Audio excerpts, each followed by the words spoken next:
তোমার বাবার হিসাবটাই আলাদা।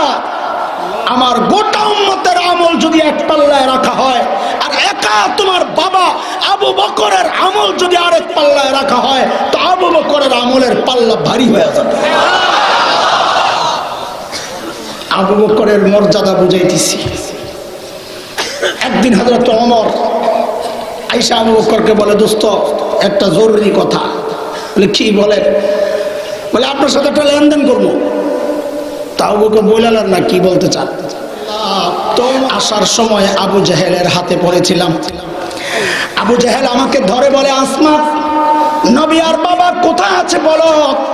আমি আবু জেহেলকে বললাম, আবু জেহেল, আমি মিথ্যা বলবো না, আমি জানি নবী আর বাবা কোথায় আছেন, কিন্তু আমি কোনোদিন আপনাকে বলবো না।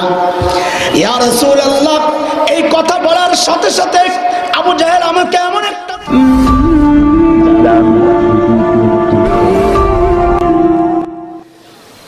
চলেন একজন সাহাবীর হালত শুনতে থাকি।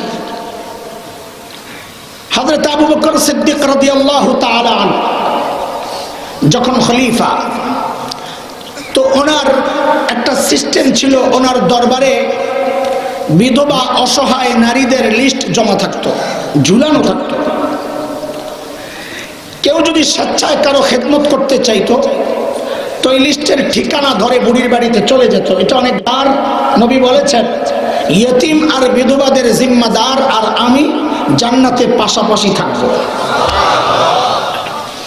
বড় দামি কাজ, চেষ্টা করবো আমরা করার জন্য।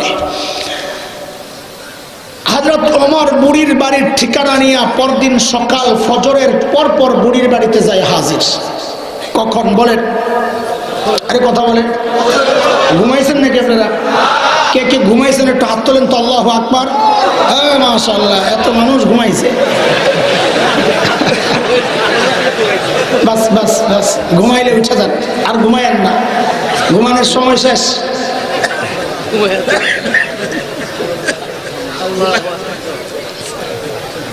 মুনাব্বি ভাই আছেন? কতক্ষণ চলবে? আধা ঘন্টা নাকি কতক্ষণ চলবে? কতক্ষণ চলে?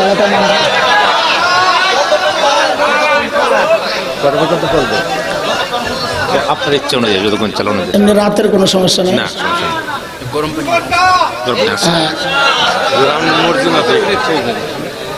এক পিসাব ওয়াজ করছে, শুনালেন কথা। এক পিসাব ওয়াজ করছে, যেই এলাকায় বুজুর্গদের কবর থাকে ওই এলাকার আশেপাশের কবরবাসীও এর ফায়দা পায়। হাদিসের ইঙ্গিত। তো পিসাব বয়ান করে গেছে ঘরে। এখনকার দিনে তো বয়ানের থেকে ডাইরেক্ট গাড়িতে উঠে জায়গা বক্তারা।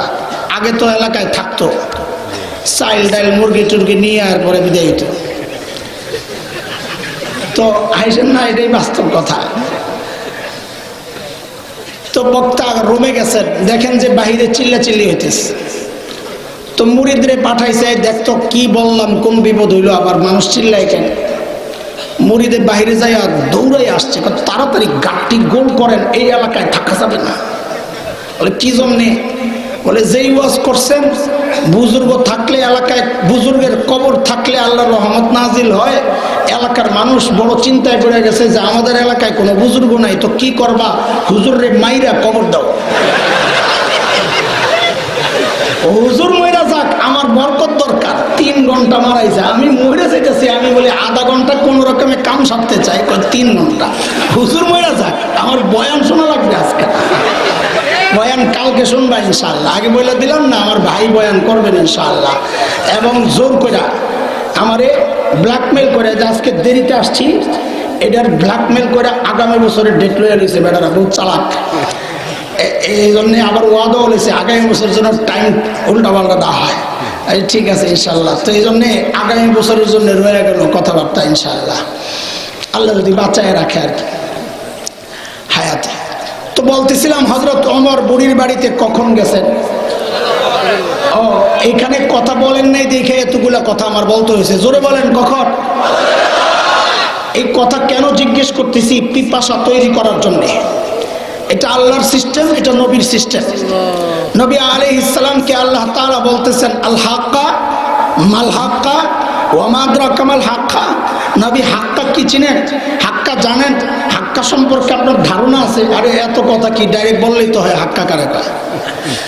আল্লাহ তাআলা নবীর পিপাসা তৈরি করতেছেন। হযরত মুআজ ইবনে জাবাল রাদিয়াল্লাহু তাআলা আনহু বলেন, আমি তো নবীর রদিফ ছিলাম, ওটের পিছনে প্যাসেঞ্জার, হুন্ডার পিছনে বসে না, রদিফ বলে আরবিতে, কুনতু রদিফা।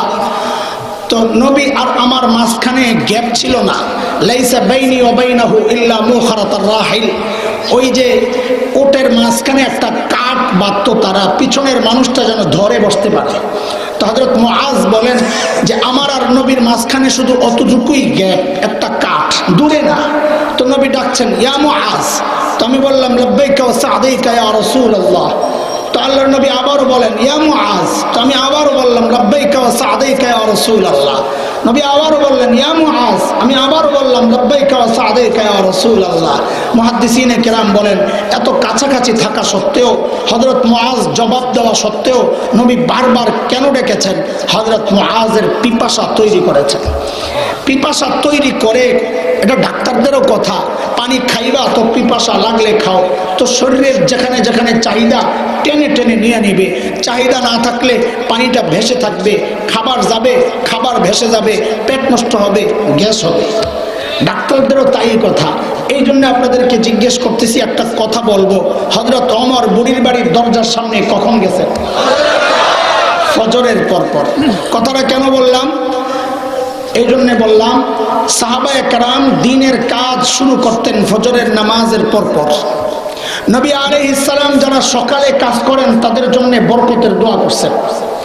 শেখ ইবনুল কাইয়িম রাহমাতুল্লাহি আলাইহি জাদুল মাআদের মধ্যে আসছে, শেখ ইবনুল কাইয়িম রাহমাতুল্লাহি আলাইহি বলেন, যারা সকালে ঘুমায় তাদের ঘর থেকে অভাব দূর হয় না, কারণ আল্লাহ ওই সময় রিজিক বন্টন করেন। হ্যাঁ, এই হুকুমের থেকে আবার আমরা আলাদা। আপনারা আমাদেরকে নিয়ে টেনশন করেন না, অনেকে মনে মনে খুশি, তাইলে তো বক্তা ঘরের থেকে অভাব যাইব না, কারণ সব বক্তা শুনছি ফজরের পরেই ঘুমায়। আমরা আল্লাহর সাথে একটা বোঝাপড়া করছি যে আল্লাহ আমরা মাযুর, আপনি কাদেরে মতলব, যারে যখন খুশি যা ইচ্ছা করতে পারেন। আপনি দুনিয়ার মানুষে আপনার নিজাম ঠিক রেখে ফজরের পরেই রিজিক দিয়েন। আমরা যারা এই সফরের কারণে সকালে ঘুমাইতে হয় ফজরের পরে, আল্লাহ আমগরে বিকালে দিয়েন। আপনার কোনো সমস্যা নাই তো? আল্লাহু আকবার। পরদিন সকাল হযরত ওমর বুড়ির বাড়ির সামনে দরজা নক করে বলে, মারে আপনার ঘরের কাজগুলো করার জন্য আমি ওমর ইবনুল খাত্তাব হাজির। বুড়ি ভেতর থেকে জবাব দেন, বাবারে প্রতিদিন যে আল্লাহর বান্দা আমার ঘরের কাজগুলো করেন তিনি ইতিমধ্যেই ওই কাজ করে চলে গেছেন। হযরত ওমর চিন্তা করলেন, তাইলে আমাকে আরো সকালে আসা লাগবে। ওই চিন্তায় হযরত ওমর পরদিন ফজরের আজানের ওয়াক্তে বুড়ির বাড়ির দরজার সামনে দাঁড়ায়া দরজা নক করে বলে, মারে আপনার ঘরের কাজগুলো করার জন্য আমি ওমর ইবনুল খাত্তাব হাজির। আজকেও বুড়ি জবাব দিচ্ছেন, বাবারে প্রতিদিন যে আল্লাহর বান্দা আমার ঘরের কাজগুলো করেন তিনি ইতিমধ্যেই ওই কাজ করে চলে গেছেন। হযরত ওমর চিন্তা করলেন, তাইলে আমাকে আরো সকালে আসা লাগবে। ওই চিন্তায় হযরত ওমর পরদিন তাহাজ্জুদের ওয়াক্তে বুড়ির বাড়ির দরজার সামনে দাঁড়ায় দরজা নক করে বলে, মারে আপনার ঘরের কাজগুলো করার জন্য আমি ওমর ইবনুল খাত্তাব 3 দিন থেকে আসি। আজকে নিশ্চয়ই খালি হাতে যাব না। কিন্তু আজকেও বুড়ি হযরত ওমরকে অবাক করে জবাব দিচ্ছেন, বাবারে প্রতিদিন যে আল্লাহর বান্দা আমার ঘরের কাজগুলো করেন তিনি ইতিমধ্যেই ওই কাজ করে চলে গেছেন। এতক্ষণে যায় হযরত ওমরের টনক নড়ছে, কিরে ভাই এত রাতে বুড়ির বাড়ির কাম করে কেডা? আমার কাজ লাগবে না, আগে এই বুজুর্গ বাইর করা লাগবে। কে আল্লাহর বান্দা? পরদিন হযরত ওমর গভীর রাত বুড়ির বাড়ির দরজার সামনের ঝোপের আড়ালে চুপচাপ বসে আছেন। দেখবেন কোন আল্লাহর বান্দা বুড়ির বাড়ির কাজ করতে আসে। দেখেন যে এক আল্লাহর বান্দা খালি পায়ে পা টিপে টিপে বুড়ির বাড়ির দিকে আগাইতেছে।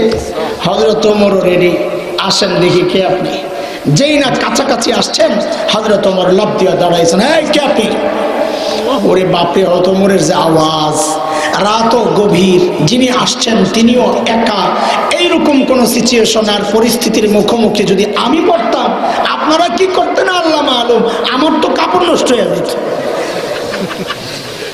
হযরত ওমরের আওয়াজে ওই মানুষটার কাপড় নষ্ট হবে তার দূরের কথা, হযরত ওমর যাকে দেখলেন, হযরত ওমর নিজেই চমকে গেছেন। দেখেন যে হায় হায়, ইনি তো আর কেউ না, খলিফাতুল মুসলিমিন আবু বকর সিদ্দিক রাদিয়াল্লাহু তাআলা। হযরত ওমর খুব রাগ করছে, আবু বকর আপনি আপনি কে? আবু বকর হযরত ওমর শাসাইতেন মাঝে মধ্যে, উল্টাপাল্টা দেখলে উল্টাপাল্টা। আবু বকর সরল মানুষ, খালি পায়ে হাঁটে, ধরছে খালি পায়ে হাঁটেন, সুবিগিরি যায় এইরকম। এটা মহাব্বত, গুতাগুতির মহাব্বত না, লাগালাগি না, এটা হচ্ছে মহাব্বতের লাগালাগি। ভাই বড় ভাই ছোট ভাইকে শাসায়, শাসন করে, ওই লাগালাগি। খুব মহাব্বত করতেন ওমর আবু বকরকে। আর সারাক্ষণ খালি লাইগা থাকতেন কিভাবে আবু বকরের চেয়ে আগে যাওয়া যায়, প্রতিযোগিতা। আবু বকর আপনি আসছেন কেন রে ভাই? সারাদিন প্রশাসনিক থাকেন, এই কাজগুলো আমাদেরকে দিলে হয় না, আমরা কি নাই? তো আবু বকর কি জবাব দিচ্ছেন দোস্ত, এই জবাবটাই বয়ান, ছোট্ট কথা, বাকি জবাবটা এখন দিব না। কেন? কারণ জবাবের ওজনটা কত এটা বুঝতে হলে আগে আবু বকর এর ওজন বুঝা লাগবে। ব্যক্তির ওজনের উপর কথার ওজন ওঠানামা করে। ধরেন আপনাদের শহরে এক পরিচিত ভিক্ষুক চেয়ে চেয়ে খায়, আপনার সাথে সাক্ষাৎ, তো আপনাকে বলে এই কালকে একটু দেখা করে খুশি করে দিন। আপনি মনে মনে হাসবেন, এই নিজে খেতে পারে না আবার আমারে খুশি করবে। কিন্তু যদি এলাকার এমপি সাহেব একই কথা আপনাকে বলে এই কালকে একটু দেখা করে খুশি করে দিব, তখনও কি মনে মনে হাসবেন না আশাবাদী হবেন? কথা বলেন। দেখেন কথা কিন্তু একটাই, ব্যক্তির ওজন বেড়ে গেছে, কথারও ওজন বেড়ে গেছে। একই কথা যদি মাননীয় প্রধানমন্ত্রী আপনাকে বলে কালকে একটু দেখা করে খুশি করে দেব, আপনি কি করবেন আল্লাহ জানে। আমি তো সারা রাত ঘুমাবো, আল্লাহ জানে কি পাইতেছে, কোনো হজের অফার টফার আইনি, আল্লাহ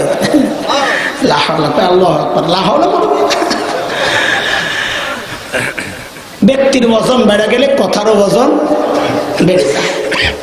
হযরত আবু বকরের জবাবের ওজনটা কত এটা বুঝতে হলে আগে আবু বকর রাদিয়াল্লাহু তাআলা আনহুর ওজন তো বুঝা লাগবে। একদিন আম্মা জান আয়েশা রাদিয়াল্লাহু তাআলা আনহা মদিনার স্বচ্ছ পরিষ্কার আকাশের দিকে তাকায় তাকায় দেখেন লক্ষ লক্ষ নক্ষত্র দেখা যায়। আম্মা জানের মনে একটা জিজ্ঞাসা, নবীকে এসে বলতেছেন ইয়া রাসূলুল্লাহ, আপনার উম্মতের মধ্যে এমন কেউ কি আছেন যার আমলের পরিমাণ ওই নক্ষত্রের চেয়েও বেশি? আল্লাহর নবী বলেন আয়েশা আছে একজন। কয়জন? আম্মা জান তো মনে মনে খুশি, ও কে জানি তো, আমার আব্বা আর কি। বলে জানলে জিজ্ঞেস করছো কেন? ওটা দুনিয়ার সব মেয়েদের স্বভাব, দুনিয়ার সব মেয়েরাই চায় স্বামীর মুখ দিয়া একটু বাবার বাড়ির প্রশংসা শুনতে। একদিন খালি বদনাম করে দেখেন, এক সপ্তাহ তরকারি মজা হবে না। কথা ঠিক? এই যে পিছন থেকে একজনকে একেবারে সত্য কথা, আপনারা মনে করছেন বেডিকে বদনাম করছি না, আপনাকে বদনাম করছি। কারণ কারণ তার মা বাবার বদনাম করলে তার কষ্ট লাগে, অথচ সে যখন আপনার মা বাবার বদনাম আপনার কাছে করে আপনার কষ্ট লাগে না, আপনার তার বদনামের উপর ভিত্তি করে মায়ের সাথে খারাপ আচরণ করে। আপনি মনে করছেন হ্যাঁ বদনাম করতেছি না, এটা প্রশংসা। মা বাবার ব্যাপারে খারাপ কিছু বললে কষ্ট লাগা, এটা প্রশংসা। আপনার তো লাগে নাই, উল্টা বুঝেন না, বুঝতে থাকে। আল্লাহর হাবিব বলেন আয়েশা আছে একজন। আম্মা জানের কৌতূহলী জানতে চাওয়া কে? তা আল্লাহর নবী বলেন আয়েশা আমার যে উম্মতের আমল ওই নক্ষত্রের চেয়েও বেশি, সে হচ্ছে ওমর ইবনুল খাত্তাব। এখন আম্মা জানের চেহারার কি অবস্থা, হায় হায় একেবারে মলিন হয়ে গেছে চেহারা। নবী তো বুঝছেন আম্মা জানের চেহারা দেখাই যে ভিতরে গন্ডগোল চলতেছে। চেহারা দেখলেই তো ভিতরটা পড়া যায়, তাই না? বলে মনটা খারাপ কেন রে?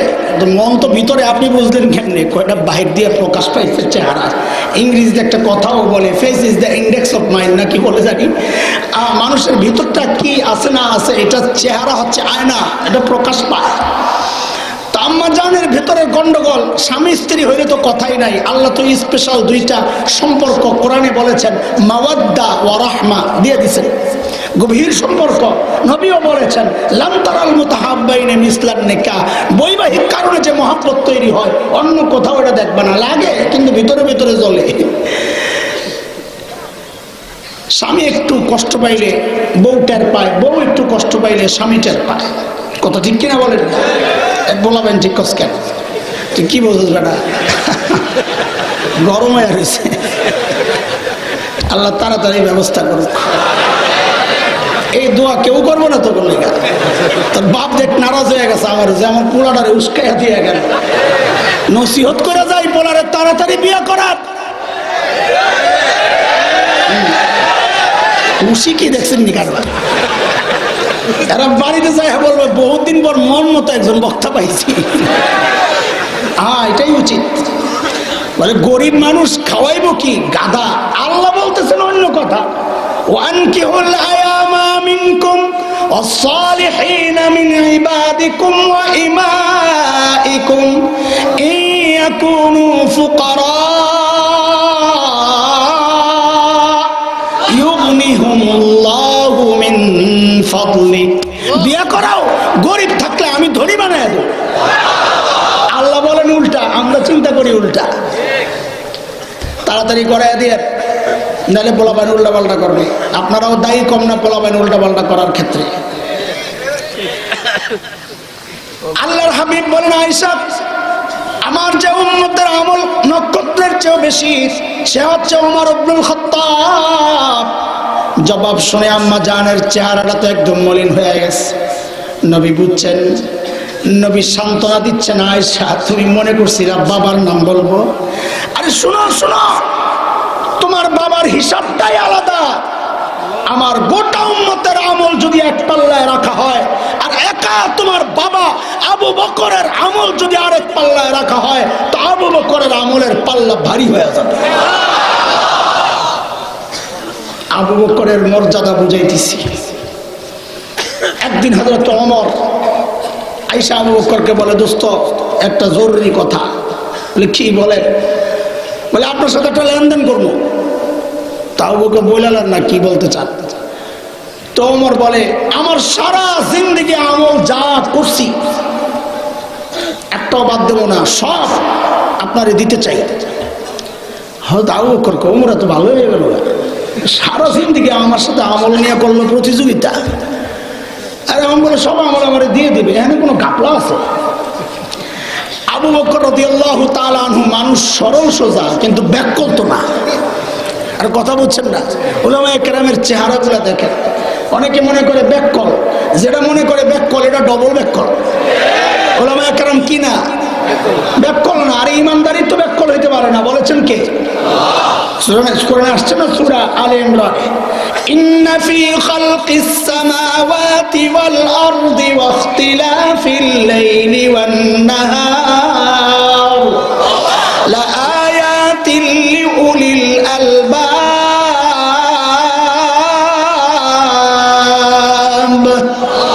যার মাথায় মগজ আছে সে তার মালিক চিনে, সে ব্যাকল হইতে পারে না। আর বিজ্ঞানময় কোরআন, কোরআন আল হাকিম, যার সিনায় ওই আলেম ব্যাকল হয় কেমনে? সরল সোজা। তুমি মনে করছো ব্যাকল, ব্যাকল না। ছোট্ট একটা গল্প শোনাই, মুফতি দেলোয়ার সাহেব হুজুর শোনাইছেন। আলেম ব্যাকল না, এটার উদাহরণ আমাদের একজন বড় মুফাসসির ছিলেন আল্লামা মুস্তাফা আল হুসাইনি রহমাতুল্লাহ আলাইহি। মনে আছে না? আরে হুজুরে দেখলে তো মনে হয় যেন কোনো মসজিদের 2 ওয়াক্তের মুয়াজ্জিন।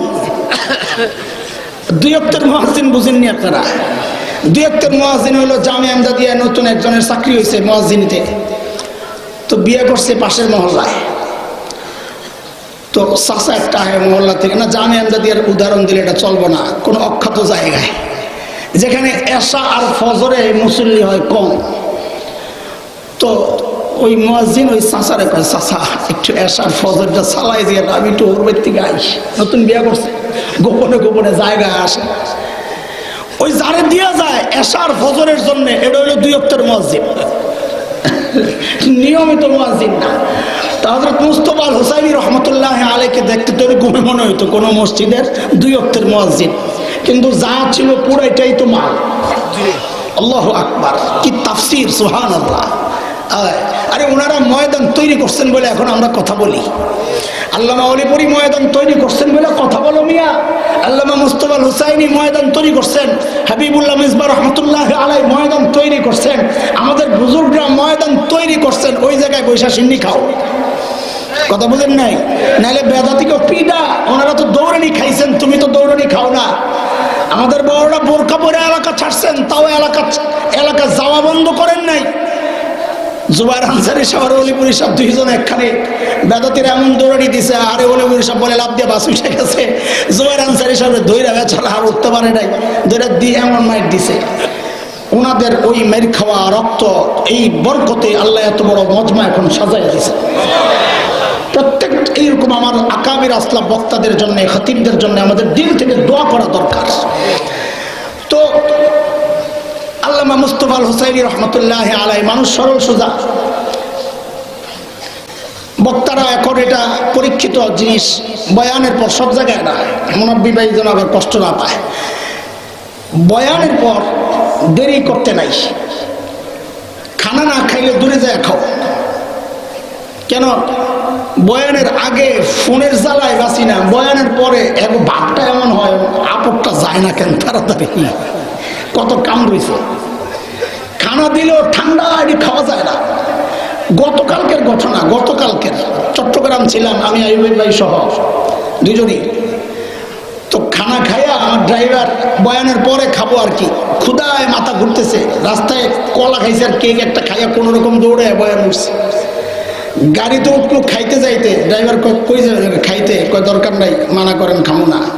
তা আমি তো বুঝছি কারবার কি হয়েছে। পরে আমি বললাম ভাই খামো না, তো বুঝলাম যে একবার আফসোস নাই, খুশি হয়েছে। তো এগুলো দেখতে দেখতে আমরা অভ্যস্ত, আপনারা কষ্ট নিয়েন না, এটাই বাস্তবতা। ও মুনাফি ভাই ছাড়া আপনি ডরায়েন না, আমি খাইয়েছি।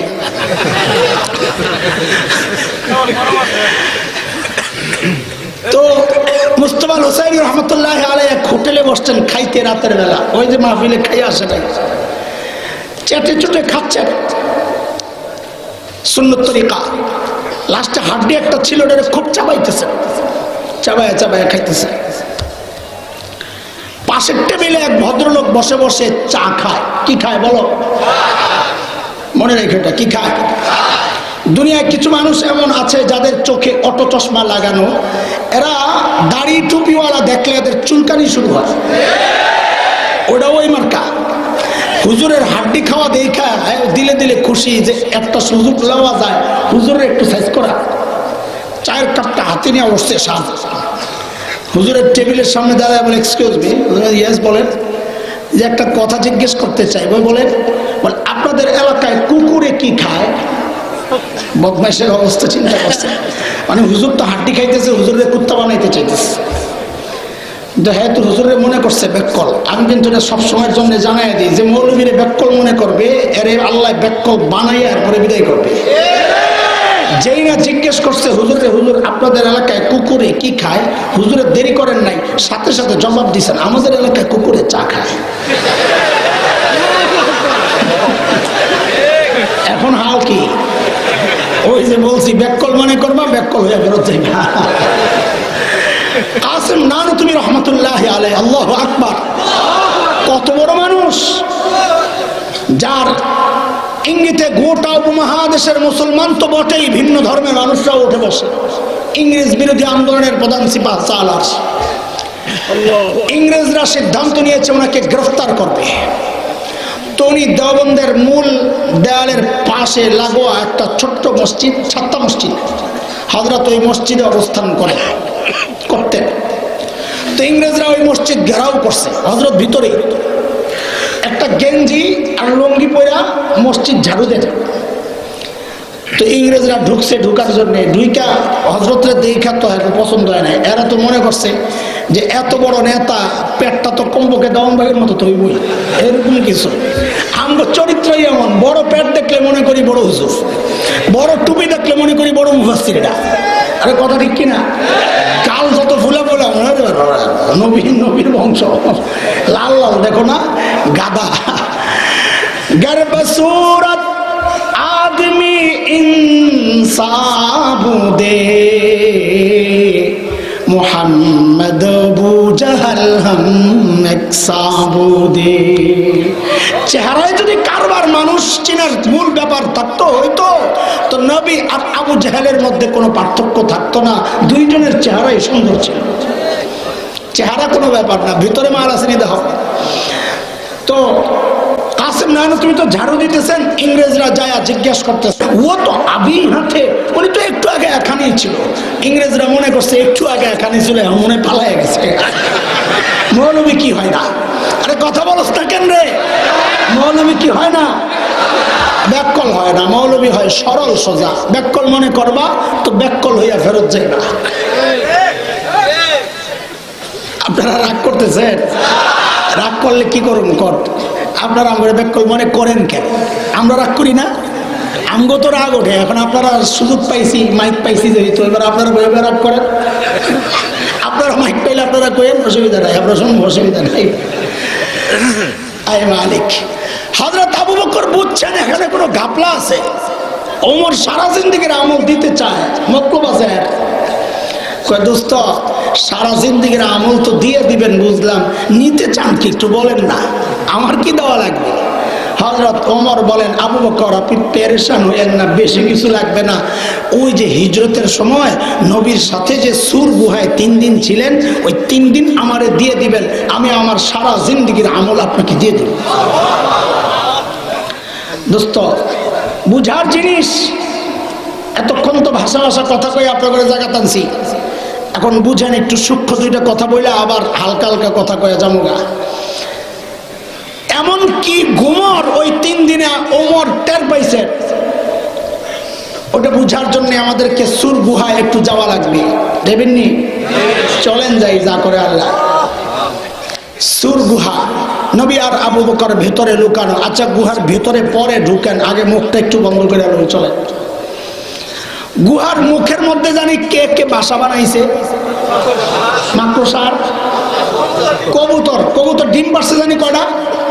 কথা কয় না, 2টা। জাত ভালো না, 3 দিনে মাত্র 2টা ডিম পারছে। এটা জব করে খাওয়ানোর কাম ছিল। আপনারা মনে মনে চিন্তা করতেছেন নবীর সাথে সংশ্লিষ্ট একটা গল্প নিয়ে আমি তামাশা করতেছি না? আরে শুনেন, অধিকাংশ মুহাদ্দিস বলেছেন কবুতরের গল্পটা জাল, বানোয়াট। কেউ কেউ বলেছেন জাল না, তবে নিতান্তই দুর্বল, কোন রকম জোড়া দেওয়া যায়। যেই গল্পের অবস্থান এইরকম, নবীর সাথে সংশ্লিষ্ট, ওই গল্পটা আমার মেমোরি থেকে চিরদিনের জন্য ডিলিট করে দেব, কোনোদিন আর বলবো না, শুনবো না ইনশাআল্লাহ। ঠিক আছে কথা? তবে মাকড়সার জালের ব্যাপারটা দুর্বল বর্ণনায় পাওয়া যায়। বলে তো বলবেন কেন দুর্বল কথা? বলে এটা আমার মত না, মুহাদ্দিসদের মত। ফজিলতের ক্ষেত্রে, গল্প বলার ক্ষেত্রে দুর্বল বর্ণনাকে আনা যায়। তো মাকড়সায় জাল বাঁধছে। আচ্ছা বলে, মনোযোগ দেন, গুহার ভেতরে হচ্ছেন সাইয়্যিদুল আম্বিয়া, সমস্ত নবীদের সর্দার। সাথে নবীদের পর মানুষের মধ্যে সর্বশ্রেষ্ঠ মানুষ আবু বকর। 2 শ্রেণীর 2 জন শ্রেষ্ঠ মানুষ গুহার ভেতরে। আল্লাহ তাআলা যদি চাইতেন গুহার মুখটাকে পাথর দিয়ে সুন্দর করে প্যাকেট করে গুহার ভেতরটাকে সুন্দর জান্নাতের টুকরা বানায়া দিতে পারতেন কি পারতেন না? পারতেন। আল্লাহ তা করেছেন? করেন নাই। গুহার মুখটাকে মাকড়সার জাল দিয়ে বন্ধ করেছেন। কেন? কারণ মাকড়সার জাল তো অনেক শক্তিশালী, যে কাফেররা এটা ছিন্ন করে, ভেদ করে ভেতরে ঢুকতে পারবে না। কথা বলে না? শক্তিশালী না হালকা? বলেছেন কে? আর কথা বলে না। আল্লাহ বলেছেন সূরা আনকাবুতে, আনকাবুত একটা মাকড়সার নামে একটা সূরাও আছে, সুবহানাল্লাহ। আল্লাহ বলেছেন وَإِنَّ أَوْهَنَ الْبُيُوتِ لَبَيْتُ الْعَنكَبُوتِ।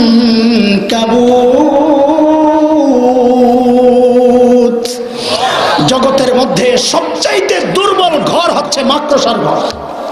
তো আল্লাহ তাআলা এই হালকা ঘর দিয়া নবী আর আবু বকরের নিরাপত্তার ব্যবস্থা কেন করলেন? শক্তিশালী ভাবে কেন করলেন না?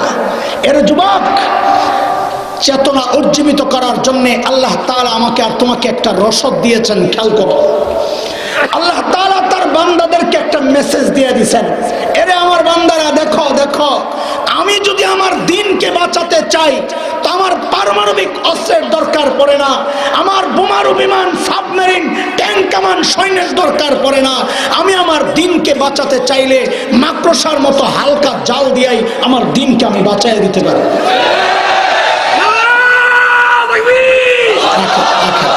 বাস বাস, দরকার হচ্ছে আবু বকরের ঈমান। কি দরকার? ছোট্ট একটা গল্প শোনাই। শেখ ওমর মুখতার রহমতুল্লাহ আলাইহির নাম শুনেছেন? কথা বলে না, এত অল্প মানুষ অথচ তাহিরি কিন্তু সবাই ছিল। এই দুর্ভাগ্যটা আমার, এই দুঃখ কারে দেখামো? আবার বিপ্লব বিপ্লব করে। আরে যুগের শ্রেষ্ঠ বিপ্লবীদেরকে না চিনলে তুমি বিপ্লব কেমনে করবা? তাদের কর্মপন্থা, কর্মপদ্ধতি না জানলে কেমনে বিপ্লব করবা? শেখ ওমর মুখতার রহমতুল্লাহ আলাইহি ইতালির গভর্নমেন্টের বিরুদ্ধে লম্বা সময় সশস্ত্র লড়াই করেছেন। গভর্নমেন্ট একবার সিদ্ধান্ত নিল গোটা এলাকা বিমান দিয়া ধ্বংস করে দিবে, একদম বোমা ফালাইয়া। একজন হিতাকাঙ্ক্ষী এসে বলে, হযরত অস্ত্র ফালাইয়া পালাই, এলাকা ছাড়িয়ে চলেন। বলে কেন? বলে বোমারু বিমান দিয়ে এরা ধ্বংস করে দেওয়ার সিদ্ধান্ত নিয়েছে। শেখ ওমর মুখতার কি ঈমানি জবাব দিয়েছেন! আল্লাহু আকবার। জবাবটা দিয়েছেন তিনি একটা প্রশ্নের মাধ্যমে। খেয়াল করেন, বড় আজীব জবাব দিয়েছেন। শেখ ওমর মুখতার বলেন, আচ্ছা বলো তো, এদের বিমানগুলা কি অনেক শক্তিশালী? তো যেই খবর নিয়ে আসছেন বলে, হ্যাঁ অনেক শক্তিশালী। তো বলে কত শক্তিশালী বলো আমাকে? ওই বিমানগুলা আল্লাহর আরশের উপরে দিয়া যায় না নিচে দিয়া যায়? সুবহানাল্লাহ, কি আজীব প্রশ্ন করছে। তো যিনি খবর নিয়ে আসতেন ইনি হাসতেছেন, কি বললেন এটা? কোথায় আরশ, কোথায় সাত আসমান, কোথায় মহাশূন্য, এর কত নিচে দিয়ে ওই বিমানগুলা যায়? থুরত, তাইলে আর এত ভয় পায় লাভ কি? আমি তো আরশে আজিমের মালিকের গোলামি করি, আরশের উপরে দিয়ে গেলেন আমি ভয় পাইতাম যে আমার মালিক আক্রান্ত হয়ে যাবে। আল্লাহু আকবার। তিনি তো মূলত সূরা আত-তাওবার শেষ আয়াতের তরজমা শোনায়া দিয়েছেন। নবী পাককে আল্লাহ তাআলা এই আয়াতের মাধ্যমে সান্ত্বনা দিয়া আমাদেরকে একটা মেসেজ দিয়েছেন। আল্লাহ নবীকে উদ্দেশ্য করে বলেছেন, আপনি তাদেরকে বলে দেন, ফাইন তাওয়াল্লাউ ফাকুল হাসবিয়াল্লাহ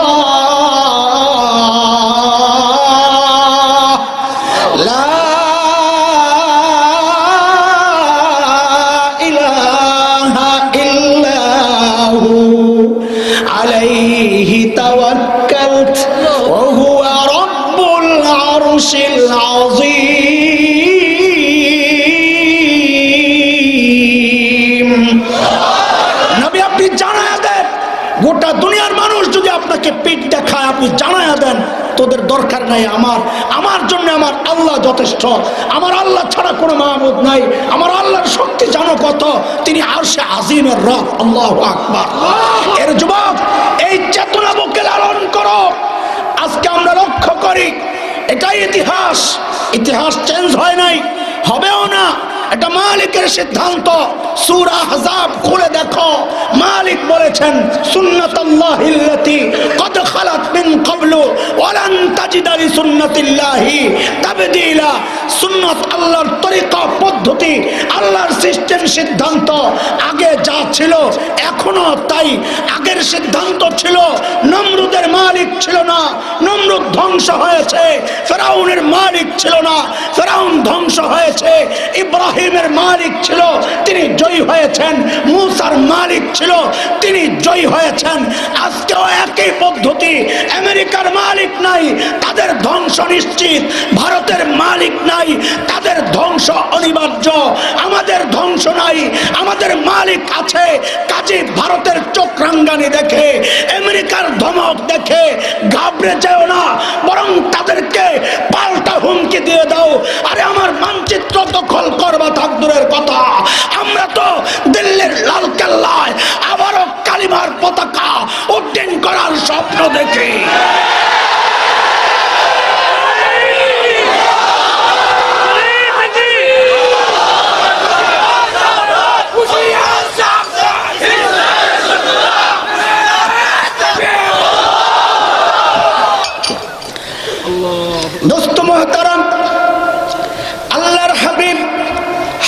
আবু বকরের কোলে আরাম করছিলেন। নবী ঘুম থেকে উঠে দেখেন যে আবু বকরের চেহারার মধ্যে চিন্তার ছাপ। এটাও বোঝা দরকার, আবু বকরের চিন্তা নিজের জন্য না, কার জন্যে? আবু বকররা নিজের চিন্তা করেন না। আর আবু বকরের মেয়ে, আবু বকরের কথা কি বলবো মিয়া? আবু বকরের ছোট্ট মেয়ের গল্প শুনবা? হযরত আসমা রাদিয়াল্লাহু তাআলা আনহা, নিজের কোনো টেনশন নাই, ছোট্ট মেয়ে 7-8 বছর বয়স। নবী আর আবু বকর যখন সুর গুহা 5 তলা, কি মনে হয়? আহা, আমি যে কয়বার সুর গুহার পাহাড়ের জাবালে সুরের গোড়ায় গিয়া ওঠার চিন্তা করছি, আর সিদ্ধান্ত পাল্টাইয়া আবার ফেরত আসছি। আমার দ্বারা ওঠা সম্ভব না। হেরা গুহায় উঠছি, ভেতরে ঢুকছি, কিন্তু সুর গুহায় ওঠার সাহস করি না, এত উঁচা। এখন তো পাথর কেটে কেটে সিঁড়ি তৈরি করা হয়েছে, তখন তো সিঁড়িও ছিল না। এক পাথর থেকে লাফ দিয়ে আরেক পাথর, আরেক পাথর থেকে আরেক পাথর। হযরত আসমা ছোট্ট বাচ্চা, 7-8 বছর বয়স, কোর্সায় করে করে বকরি চড়ানোর বাহানা দিয়া প্রতিদিন বাবা আর আবু বকর, বাবা আর নবীকে প্রতিদিন খাবার দিয়ে আসতেন। নবী এই জন্য মহব্বত করে ডাকতেন, জাতুন্নে টাকা কোর্সাওয়ালি কি খবর, কোর্সায় করে খানা নিয়ে গেছে। একদিন আল্লাহর হাবিব লক্ষ্য করলেন হযরত আসমার কপাল ফেটে রক্ত ঝরছে। নবী জিজ্ঞেস করলেন, আসমা কপাল কেন ফাটা, কোথায় পড়ে গিয়েছিলা? আহারে হযরত আসমা জবাব দেন, ইয়া রাসূলুল্লাহ, আসার সময় আবু জেহেলের হাতে পড়েছিলাম। আবু জেহেল আমাকে ধরে বলে, আসমা নবী আর বাবা কোথায় আছে বলো। আমি আবু জেহেলকে বললাম, আবু জেহেল আমি মিথ্যা বলবো না, আমি জানি নবী আর বাবা কোথায় আছেন, কিন্তু আমি কোনোদিন আপনাকে বলবো না। ইয়া রাসূলুল্লাহ, এই কথা বলার সাথে সাথে আবু জেহেল আমাকে এমন একটা থাপ্পড় মারলো, আমি ছিটকে পাশের পাথরে যায় পয়রা আমার কপালটা ফেটে গেছে। ইয়া রাসূলুল্লাহ, আমি যখন উঠে দাঁড়াই, আবু জেহেল এসে আমার গলা টিপে আমাকে ধরেছে আর বলে, আসমা নবী আর বাবা কোথায় আছে বলো, না এখনই মেরে ফেলবো। ইয়া রাসূলুল্লাহ, আমি আবু জেহেলকে শুধু এতটুকু বললাম, আবু জেহেল আপনি আমাকে মারতে পারবেন, মেরে ফেলেন, কিন্তু আমার কথাটা একটু শুনেন। আমি নিজেকে তো আপনার হাওয়ালা করতে পারবো, কিন্তু আমার নবীকে আমি আপনার হাওয়ালা করতে পারবো না। ছোট্ট বাচ্চার কথা, আরে তারা তো নবীকে দেখাই মহব্বত করছেন। এই সাম্প্রতিক কালের লাখো যুবক তেমন তৈরি, নবীর ইজ্জত রক্ষায় জীবন দিতে প্রস্তুত।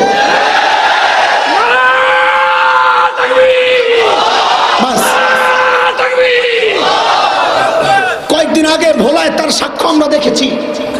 বোরহানুদ্দিনে ইজতেমার পরের দিন 13ই জানুয়ারি আমি গিয়েছিলাম জিয়ারত করার জন্য শহীদদের কবর। শহীদদের কবরের পাশে দাঁড়ায় কেঁদেছি। একটা কোন রকম 6-9 বুঝ দেওয়ার একটা ব্যবস্থা করেছি। যদি নবী জিজ্ঞেস করে, এই যুবকটা আমার ইজ্জত রক্ষায় জীবন দিল, তুই কি করছস? অন্তত যেন বলতে পারি, ইয়া রাসূলুল্লাহ তাদের কবরের পাশে যায় তাদের জন্য দোয়া করছে, এটা যেন বলতে পারি। এরে ভাই, ফাঁকে একটা কথা বলি, এই জায়গায় আমাদের কোনো ইখতিলাফ থাকা উচিত না। তুমি কিয়াম করো না করো না আমার জানার দরকার নাই, তুমি কওমি না আলী আমার জানার দরকার নাই, তুমি লাঙ্গলে সিল মারো না ধানের শীষে মারো না নৌকায় মারো না দাড়ি পাল্লায় মারো আমার জানার দরকার নাই। তুমি একটা কথা বুকে লালন করো, যদি নবীকে মহব্বত করে থাকো, এই দাবি যদি করো, তোর মহব্বতের মাত্রাটা কেমন হওয়া উচিত, মহব্বতের ধরনটা কেমন হওয়া উচিত। আল্লাহ তো কোনো কিছু বাদ দেন নাই, সব জানাইয়া দিয়েছেন। নবী আর আল্লাহকে মহব্বতের ধরনটা কেমন হবে আল্লাহ বলেন নাই? কোরআনে আসছে, মালিক বলতেছেন, কুল ইন কানা আবাউকুম ওয়া আবনাউকুম ওয়া ইখওয়ানুকুম ওয়া আজওয়াজুকুম ওয়া আশীরাতুকুম ওয়া আমওয়ালুন ইqtaraftumuha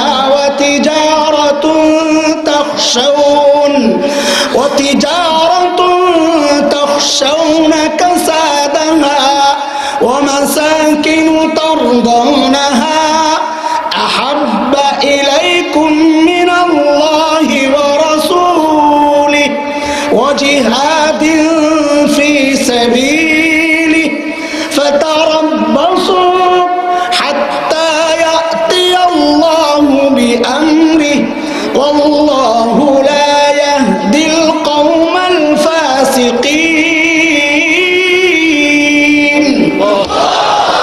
বলেছেন তোমার বাবা মা সন্তান বিবি স্বামী নিকটাত্মীয় ভাই বোন সম্পদ ব্যবসার মাল বাড়ি ঘর সব কিছুর চেয়ে যদি আল্লাহ তার রাসূল জিহাদ প্রিয় না হয় তো আল্লাহর আযাবের অপেক্ষা করো। আমরা আল্লাহ আযাবের ভোগ করতে চাই না, ওই সাহস আমাদের নাই। আমরা আল্লাহকে জানায়া দিতে চাই, আল্লাহ আমরা সব কিছুর চেয়ে আপনাকে আপনার হাবিবকে জিহাদকে বেশি ভালোবাসি। যদি তাই হয় তাইলে আমরা তো লক্ষ্য করি এই জমিনে ভাই গালি খাইলে ওই বিচার হয়, স্বামী গালি খাইলে এর বিচার হয়, বাবা গালি খাইলে তার বিচার হয়। অথচ মুমিনদের এই জমিনে নবী গালি খায় তার বিচার হয় না, নবীকে গালি দেয় তার বিচার হয় না। মুসলমান তুমি কি করে বরদাস্ত করো?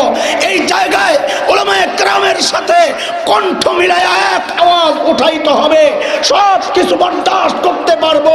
আমার নবীর খতমে নবুয়তের মুকুট নিয়ে যে কুলাঙ্গাররা টানাটানি করবে, ওই কাদিয়ানী সহ নাস্তিক মুরতাদ যারা আমার নবীকে নিয়ে কটূক্তি করে, সব বিষয়ে আপোষ করা যাবে।